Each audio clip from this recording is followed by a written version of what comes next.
কলকাতার একটি গানের অনুষ্ঠান থেকে উত্থান গায়ক মাইনুল আহসান নোবেলের।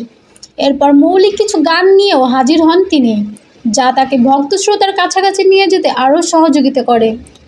কিন্তু একটা সময় পর ব্যক্তি জীবনে নানা বিতর্কিত কর্মকাণ্ড ও মন্তব্যের কারণে সমালোচনায় জর্জরিত হতে থাকেন এ সঙ্গীতশিল্পী। এতে তার ওপর থেকে মুখ ফিরিয়ে নেন তার ভক্ত ও শ্রোতারা। এরপর একটা সময় অন্ধকারে হারিয়ে যান সারেগামাপা খ্যাত এ সঙ্গীতশিল্পী। মাদকাসক্ত হয়ে নিজের ওপর থেকেও নিয়ন্ত্রণ হারিয়ে ফেলেন। তবে দীর্ঘদিন আড়ালে থাকার পর নিজেকে শুধরে ফিরছেন নোবেল। নিজের ভুলগুলো বুঝতে পেরেছেন তিনি, আশা ব্যক্ত করেছেন নিয়মিত গান করারও। নোবেল বলেন, আমার কিছু কার্যকলাপ সেসব ভুল ছিল। আমার কাছে মানুষের যে প্রত্যাশা ছিল আমি সেই অনুযায়ী চলতে পারিনি। এখন নিয়মিত আমার ভক্ত শ্রোতাদের জন্য শুধু গানটাই গেয়ে যাব, আর কোনো ভুল করতে চাই না।